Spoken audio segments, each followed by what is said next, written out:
Hey, good evening, everybody. Welcome to the Majors Live, episode 330 here on TMSNX Radio, themajors.net. I am Adam Hernandez. He is Dorf, and Shawn isn't here tonight. Part-timer is part-timing Part-timer is part-timing it. But welcome, everybody. We've got a interesting topic tonight. Dorf kind of laid it on me a couple days ago. And he was here last night for Politics of the Empire, which we record once a month over on theempiremedia.com. Make sure you check it out. Roughly every 3 to 4 weeks. Yeah, make sure you check it out. Next one coming up is on Anarchism, and last night's was Anarchism on... Part 2. Last night was on UBI. Universal Basic Income. If you're interested to hear about that... You had a right-of-center and an extreme libertarian talk UBI. Yep. It was fun. So check that out over on theempiremedia.com. It's already up right now, so check it out. But Dorf was mentioning something to me last night about this proposal that he heard on TV. Sunday Night Baseball. They were talking about potential new playoff systems for Major League Baseball. It's a radical new idea that I think is extremely interesting and something that should be yesterday.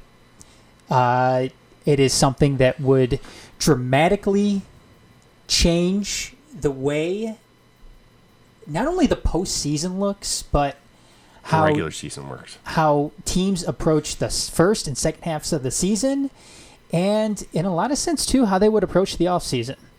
I mean, it would change. It changes the incentive structures. Yes, it changes almost. It aside from how you play on the field, for the most part, it changes basically everything.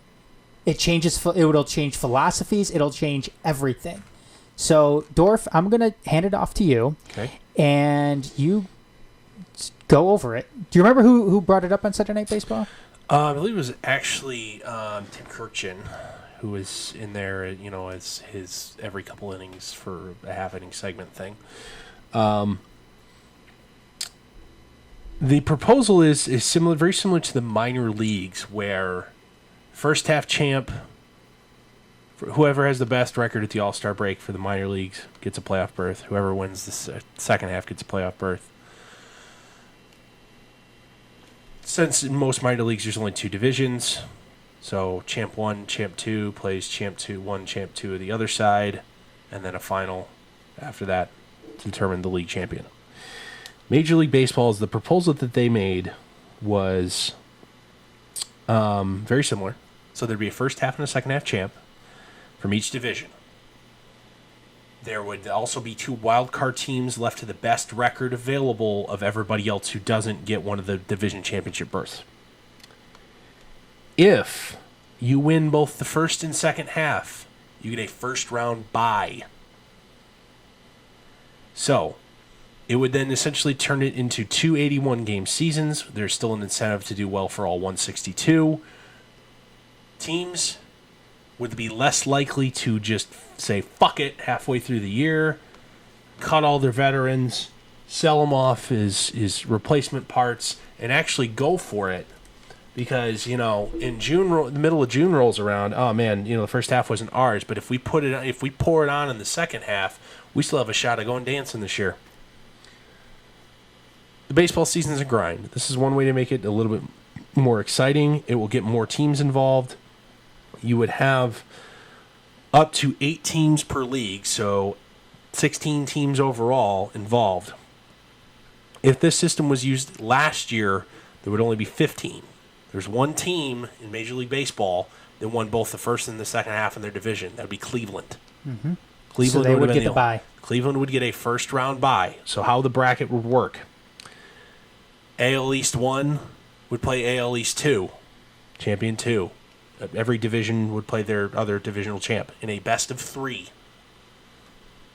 Home team, who has the 2-1 home advantage, would be determined by head-to-head record. You could also do something like coin flip or overall record if they play 18 games and the series record is 9-9.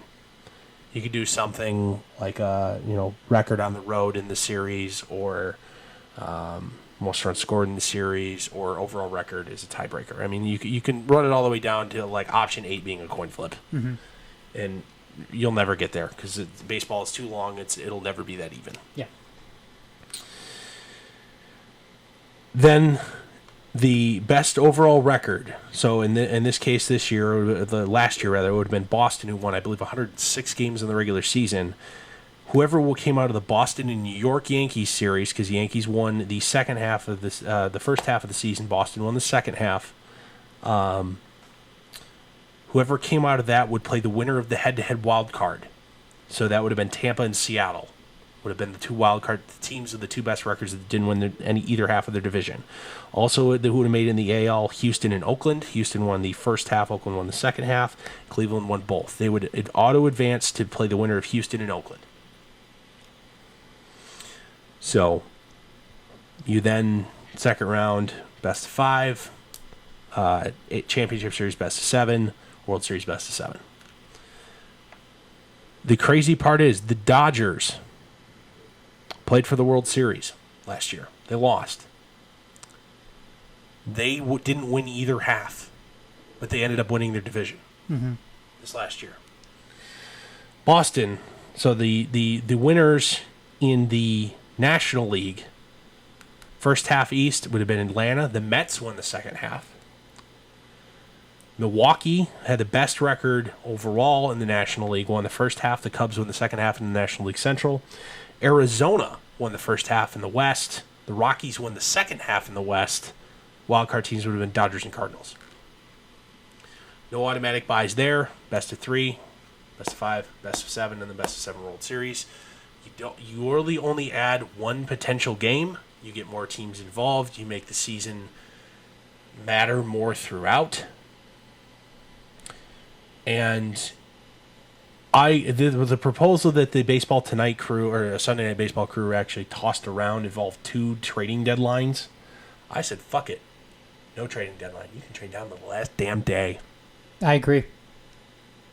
I think that would make in essence that would make the most sense with this format, because you're still playing for the entire year. Yep. You're not. I mean, it's not like you break. It's 2 81-game seasons. Yeah, it's not like you have a mini playoff in the middle of the season. And at the same time, like, look at Cleveland. They won from coast to coast last year. You know, that there's still the incentive to win from coast to coast, and guess what? Because you get that back. You don't have to play in the first round. Nope, don't have to play in the first round. As opposed to the system now where there's... The wild card game is a 1-game playoff. It's a 1-game playoff. Hella fun. It's a play-in game. It's a play-in game. Yes. Hella fun. But we get to get more of that now. Oh, yeah. I think this is better. Look, best of 3? You know how nuts that would be? Yeah. I loved the idea. I loved when they did it. I love when they added the wild card, interdivision, where the teams have already played each other 18 times this year. They already hate each other's guts. You know what fucking fun this would be? Oh, it would be excellent. It would be excellent. It's a new... Your division games now, because the head-to-head would be a home field advantage potential. You know how much more each divisional game, how much more stress will be involved in those games? Oh, boy. I'm going to play a hypothetical, Dorf. Wonder if you have... I mean, not to say that this is ever going to happen. It could. But what if you have... In each division, you have those teams winning both the beginning and the second halves of the season. So let's say the Dodgers win both the first and the second half. Which I believe they will do this year. Let's say the Braves win both the first and the second half. Which I think they'll do this year. And let's say the Brewers win both the first and the second half. They won't do that this year. I know, but I'm saying hypothetically. Yeah. Wonder if that happens. Oh, well. You still get 2 wild cards, right? So you still get 2 first-round matchups. Okay. That'd be fun. So you get 2... Well, you're still going to have a first round. You're still going to have, no matter what, those first-round best-of-3 series, because you're going to have the wild card series no matter what. I know, but would the best record of those 3 teams then get the bye? No, because here's the thing. The bye... it's kind of hard to see. This would have been last year's bracket. Mm-hmm. The only reason that Cleveland gets a bye is because they won both halves of the division. They don't need to play it themselves. Yeah. So they advance on. Nobody else actually gets a bye in this scenario. Wild card would never get a bye. They'd always have to play in. Houston, Oakland home field, who would get 2 out of the 3 in the series? I would say the first 2, so a chance to sweep. And Game 3 goes on the road to the lesser team, would be the winner of the head-to-head this year. Mm-hmm. And I don't know who it was. I didn't pull those numbers. Okay, Dorf, we obviously see the benefits to this. I mean, it makes the season more fun. It gives more chance to teams who might be a first-half team or a second-half team. It incentivizes you to not suck. If the beginning of your season doesn't go well, much like, for example, the 2015 Tigers. Mm-hmm. First half didn't go well. It's a team that was loaded for bear. Tons of money spent. Oh, shit. They started selling. They punted. Whereas under this new proposal, all right, first half was a loss. We still got a damn good team here. We can still fight to win and get in the second half. Or the Tigers teams, what was it, like 2006? 2006 was the World Series run, and they lost to the Cardinals. Their first half record was amazing. The second half, they held on to the division lead on the last day. They lost the division. They were a wild card team and ended up the wild card team. They also clinched a playoff spot with 3 weeks left. Yeah, they clinched the playoff spot very, very early, and they kind of put things on. Yeah, they blew a 5-game lead in the last week. Yeah, I mean, when you look at that team, though, they really didn't have. I mean, it was an amazing year. They really didn't have the elite talent. No, they didn't have. I mean, they had Pudge. They had Maglio. Pudge at the end of his career. Maglio still at productive years at the end of his career. I'm looking at the lineup right now. Rookie Justin Verlander. They had a younger Curtis Granderson. Yeah. Curtis Granderson was like an 850 OPS guy at that point in his career. I mean, Carlos Guillen was a decent player. Carlos Guillen was another 850 OPS guy at that point in his career. Placido Polanco was a good player. He was an elite 2-hitter. Yep. Great player. Beyond that, though, you had Brandon Inch, Sean Casey, Ramon Santiago, Craig Monroe, who was batting second in the World Series for them. He batted 7th the entire year, but who got hurt to... Edgar Renteria got hurt. No, they didn't have Edgar Renteria. Renteria was in like 2010, you're right. Somebody got hurt during the Rhonda White? It might have been. Somebody got hurt, which pushed...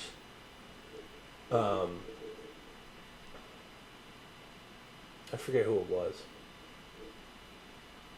But look at that St. Louis team, though. No. It was... God damn it, why can't I not remember who it was? Somebody got hurt, which pushed Monroe up to the 2 spot. Marcus Thames also hit there sometimes, too.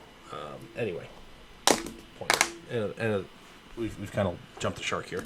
Lost the point. But...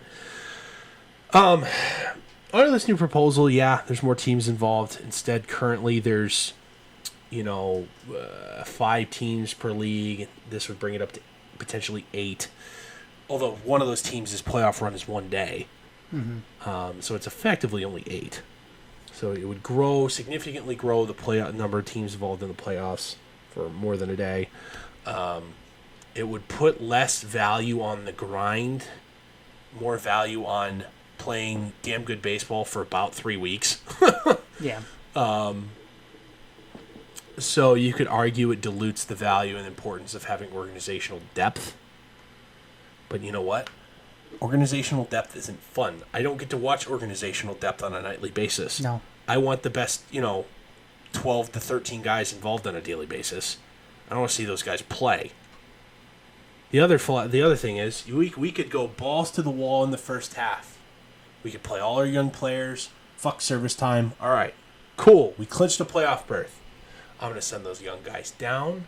I'm going to bring up some of my organizational depth. I'm going to rest my veterans. I'm going to control the service time of my young players, and I'll bring them back so we're all loaded for bear at the end of the regular season when it comes playoff time. Or you can just ride your veterans the entire time. And it incentivizes teams to hang around, to go for it every year. Because you know what? You only really need 1 4-week really good run to make the playoffs. Or, if you really have a great team and you really want to go for it and step on the throat, win both halves. There's an incentive for a good team. Oh, you won the first half. Well, we could rest some of the veterans down the stretch, or we could go for it so we don't have to play those first-round games. Mm-hmm. could do that. What would you do with expanded rosters? Would you have expanded rosters in this sense? I want expanded rosters, period, anyway. You don't want it? I do. Oh, you do? I do. I really, really do. Full-time expanded rosters. I am fully about expanding your roster on an everyday basis to 28, and you're not required to keep all your starters who are resting, your starting pitchers who are resting, active. I would definitely put a cap on you. Well, you can only have 15 position or like 13 pitchers or whatever, and the rest have to be position players. I would totally be okay with that. Establishing some value, because you're going to see the rise of the two-way player. If a guy does both, what does he count for, and does he count towards this or that, and depending on his usage, and yada yada, et cetera, et cetera. I would like to see that. I want to see the best players involved in the key games at the end of the year. I don't want to see a guy burn out and all of a sudden Gordon Beckham is going to play first base for a good team down the stretch because JD Martinez died. Yeah. I don't want that. I want him to be able to get a veteran JD Martinez more rest, so I get to see him on national televised games. Mm-hmm. I want those rosters expanded. I want more one-trick ponies. So if there's a Joey Gallo type, now Joey Gallo has a lot more value in this because he's not a bad defensive player, and he's starting to do everything well, and it's scary. Yeah. He runs well. He throws well. He's not bad defensively. And oh boy, he's figured out the contact part of things. Shit. You know what the crazier part is, growing up? Bryce Harper, Joey Gallo, and Chris Bryant were on the same team. Oh, really? Yep. What in high school? Or? And like travel ball. Oh, really? Yeah. Best travel team in best travel team ever. How come they didn't win the Little League World Series? I don't think they played Little League. No. Little League is for losers. Oh, did I say that? But did you say the Little League World, like those aren't even the best teams? No, it's really not. Go to some unrestricted, we can pull kids from anywhere tournament. That's where all the best kids are at. They don't play with a team that you're restricted. Oh, you have to live within 6 linear miles of your home diamond. They don't do that. No. Anywho, no, it's you know what, Dorf? I love the idea. And they ain't playing 46-60 ball, so 46-foot mound, 60-foot bases at 12.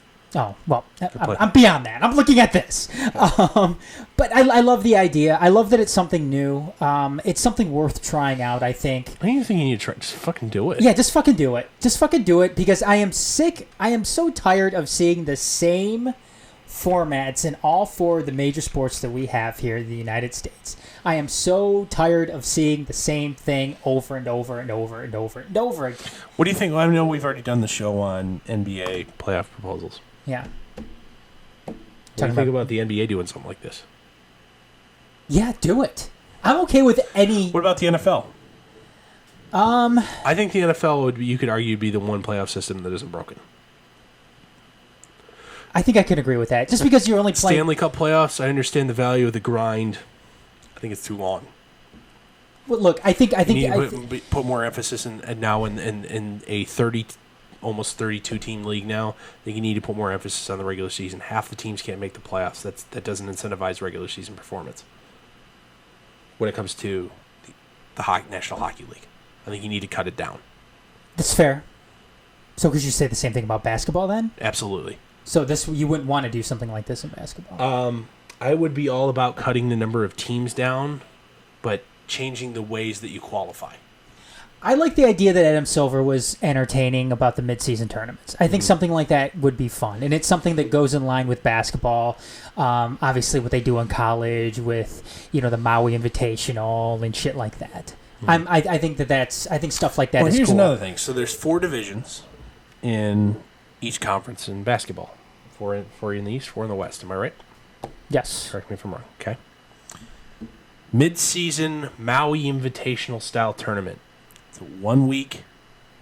You got a single elimination mid-season tournament. You don't have to sell me on this, Dorf. I'm going to say yes. I'm selling out. I'm laying it out for everybody else.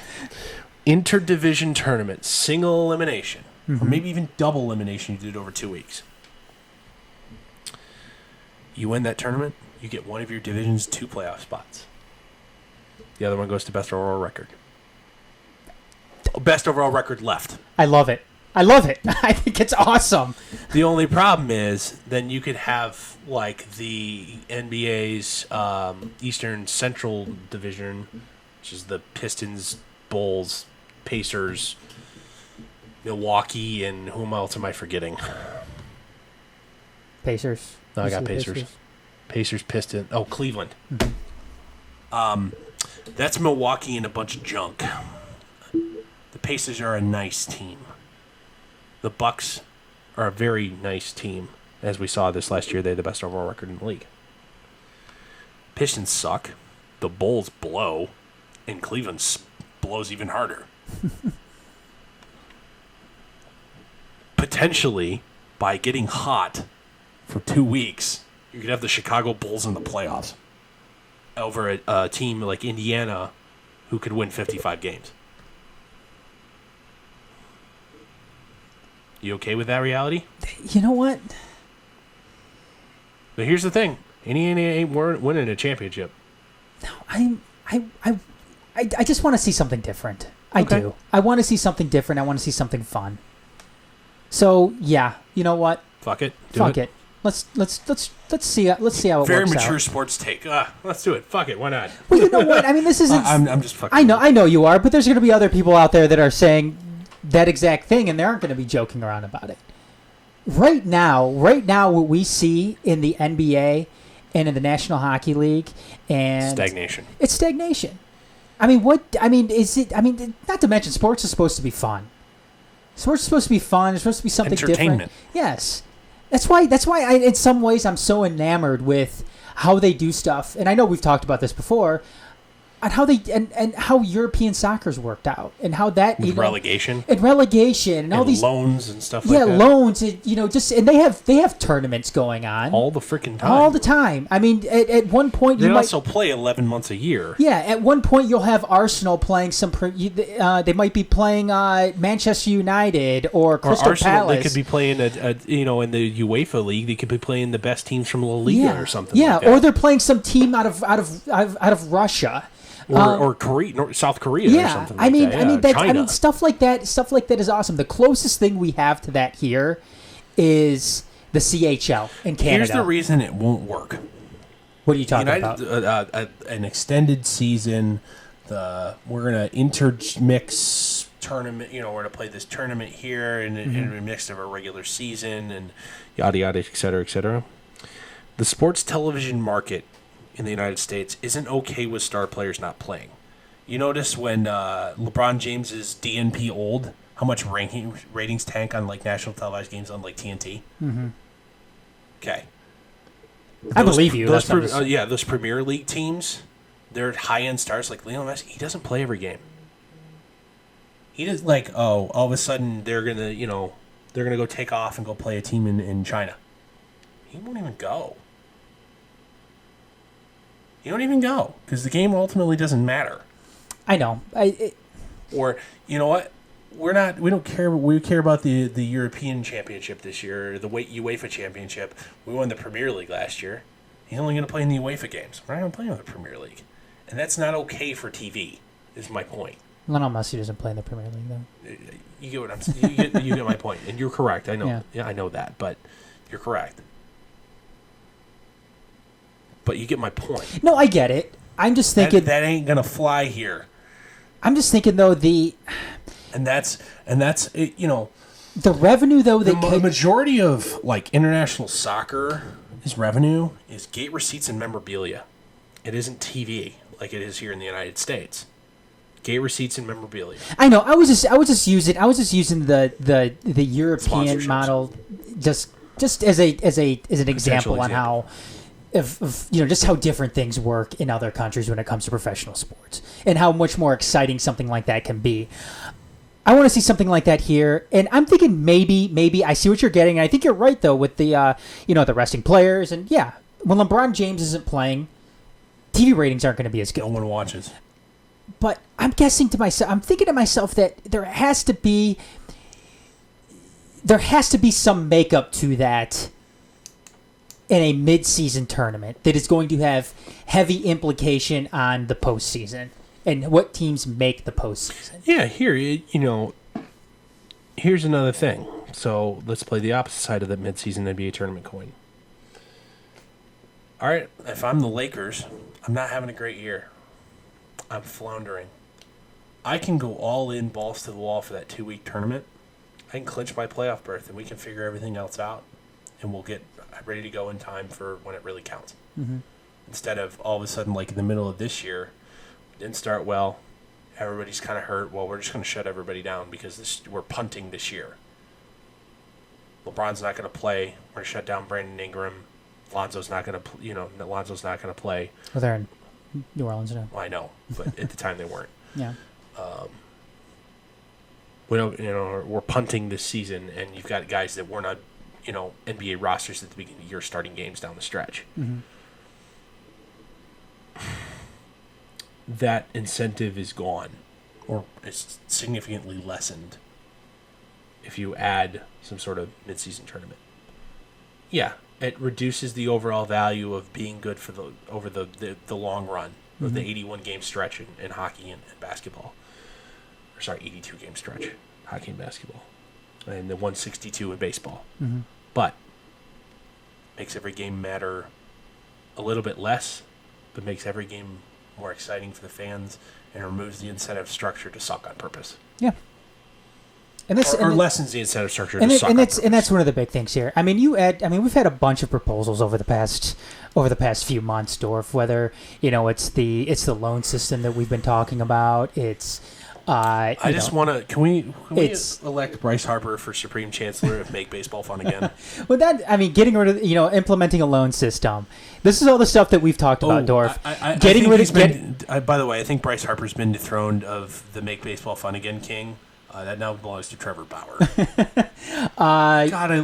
Guys, please follow Trevor Bauer on social media. Everything he does is great. He may be an abrasive personality, but God, is he fun. He seems like a great dude. He's just very ornery and misunderstood. In his dinner podcast. Oh, his dinner podcasts are great. But Dorf, let me kind of run down all the things that we've done. Talking about the loan system, which we borrowed. And one more thing. His self-deprecating humor. He tweeted out a video. So Max Kepler of the Twins had taken him deep 5 home runs, 5 straight at bats. Tweeted out a video of it. It says, "It doesn't matter how you start; it matters how you finish." Because on the 6th at bat in that stretch, he struck him out, giving up 5 straight homers. But I got a strikeout in the end. Okay, enough Trevor Bauer back rubs from Dorf here. I love me some Trevor Bauer. But the loan system, the getting rid of the amateur draft, now this blow up of how playoffs are done in professional sports. All of these systems right here would be great. To call sports organizations conservative from a political and economic sense is an understatement. You're never going to be able to get all of this done in one fell swoop here. I'll take one. Oh, yeah. And then I'll wait a couple years and I'll take another. Yeah. And I'll take another. And 15 years from now, we might get what we want in total.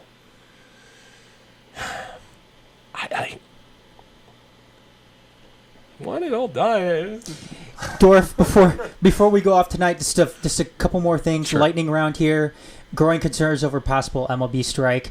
Players seem unified on it over the All-Star break. They thought, is this going to happen? No, they thought they were unified last time, but their big labor victory that they celebrated is, we got a couple extra off days. They didn't take care of the lack of guaranteed contracts, the service time manipulation bullshit. This was all stuff they complained about last time, and they fucking caved for 4 extra off days. I'm not taking them seriously. Okay. I don't think the league is either, because they're going to fucking cave. Okay. I still think the MLB has a problem, though, when it comes to... Oh, yeah. That doesn't... The players, the concerns they're bringing up are absolutely legitimate, but they're going to fucking cave. Largely because if there was I believe it was SI wrote up an article about it. They asked around the league, all the guys, even players reps for the union, what do you think about that? Well, I don't know. I'd have to do some thinking about it. Or I don't know. Why don't you ask my union rep? Or, why don't you talk to the union about that? It's just supposedly the stuff that are the big sticking points or the big issues for the guys. don't fucking care. It's more that, there's some sympathetic writers that are carrying their water, and woe is minor league players. Major League Baseball Players Association doesn't care. About minor league players? No. They should. Care about service time manipulation. I wish they did, because minor league players get fucking Oh, they screwed. do get fucked. They get fucked over. They absolutely do. But the union, this is a weak players' association. Nothing will change. Football's going to strike too. Which I was getting to just now. NFL owners are trying to push that 18-game schedule. Current collective bargaining agreement, I believe, ends after the 2020 season. Mm-hmm. 2 more years under it. Yep, I believe it's December 1st or something like that is when the current collective bargaining agreement runs out. Last one signed back in 2011. They did have a lockout then. There was a lockout that preceded that. Didn't cost any regular season games. No, but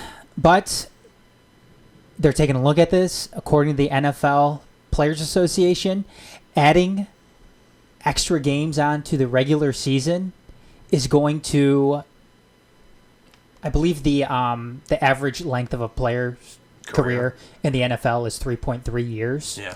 They'd cut it down to like 2.5. It would cut it down to, I think, 2.8 years. You don't start getting benefits until like you don't get year a pension 3 until year 10. You don't get post-career benefits though until year 3. Yeah, you don't get a pension until year 10. Yep. And the NFL owners are throwing around all these bullshit ideas right now. Well, if all those players played in 16 games, it's the art of the deal. If those players played in 16 games, then they're not allowed to play in the final 2 games. So essentially what you'll have is shitty games, the final 2 games of the season. Yeah, there's already a shit game problem in the league. Yes. If there's any players in any of the 4 major sports that are getting fucked over, it's NFL players. Here's the thing. If you're an NFL player, would you take having to play 2 extra games a year if your contracts were fully guaranteed? That's a good question. I'm not going to answer that just because I'm not an NFL player. That might be that might be your trade-off. Contracts become fully guaranteed. Well, the not a better question, but the question off of that is that something the owners are willing to offer. Here's the other thing. Because they're talking about... Hang on. We're 2 years out still. If the NFL players are smart, they start saving now. And seriously encouraging these guys to save now. The NFL is worthless if they don't have players. They don't have premium players. You got to get some of those guys who have a lot of money at risk to potentially give some of it up and forego it for their brothers. Now, are they going to do that? Probably not. But... sorry, guys. We will not come back to work until our contracts are fully guaranteed. Is this... And if that isn't what we... If that's not the first thing you come back to the table with, we're not going to talk until we get it. Mm-hmm. That needs to... If you want to... That's the hill they need to die on if they need to be taken seriously by anything else. It may cost you 2 extra games. Maybe it will come with, you're a 16 game per year max, but there's an 18-game schedule. We'll incentivize depth a little more. Oh, rosters are going to have to grow. Okay. So there's more jobs for the union. Players are now fully guaranteed contracts. And et cetera, yada, yada, et cetera, et cetera. There's going to be some trade-offs for that. But if the Players Association is serious, they die on that hill. Same thing with the baseball guys.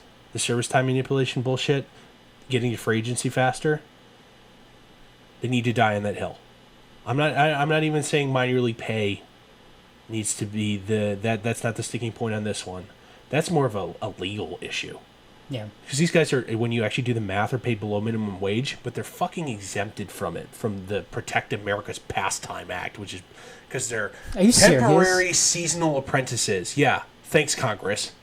Oh my God. I didn't know about that. That's horrible. Yeah. Talk about a huge loophole that Major League Baseball They are classified as temporary seasonal apprentices and are therefore exempt because of that law from federal minimum wage God, laws. I want to look into that more. Criminal. That's awful. It's fucking criminal. That's what it is. Holy shit. Even if you just had to track these guys' hours and you just had to pay them minimum wage. That might be after something we need to talk about Okay. later on. Because that's interesting. No, good points, Dorf. I love it. And here's the thing. The NBA. There isn't anything... Everybody's getting paid now. Money's flowing aplenty. They haven't got to the point where, like hockey, there's a lot of bad forever deals. Because there's a year cap. Mm-hmm. Organization ruining contracts aren't a thing because the max year contract you can sign is 5 in the NBA. Most guys only get like maybe 1 year with a player option. Mm-hmm. The average guy gets that. They play year to year after their rookie deal. Whereas, I mean, then there's the max guys. Money's never been better. Product, you could argue, has never been better. The talent has never been better. Everybody's making money. Everybody's happy. Basketball's fine. Hockey is very, very close, especially you see kind of the money thrown around to very average players in free agency this year. Oh, boy. And they have another team coming into the mix. Lockout's coming. It ain't going to be a strike. It's going to be a lockout. I don't know when the current hockey CBA ends, too. Don't know. Oh, boy. Is a lockout. It's not going to be a strike, guys. The owners are going to lock the players out. Look out. Lastly, Dorf, one more thing before we go off real quick. Stupid shit of the week this week. There's a coach in college football who's complaining about the transfer portal. Transfers who bailed on his own team. I don't even know who it is, but I think it's funny. I read the headline. I don't even know which coach it is, but I just still think it's ironically hilarious. Take a stab in the Is dark. it Mike Gundy? No. Oh, all right. Even worse. Rich Red? Nick Saban. Oh, He says- Grandpa, shut up and just win Nick more national Nick titles. Saban's crying, saying that Nick, you oversign every year and you cut kids in spring ball. he said we basically have free agency in college football. I mean, he's not wrong. Everybody and their brother who's a top-end talent who cries a river gets a waiver transfer approved by the NCAA. Justin Fields. Sorry, excuse me.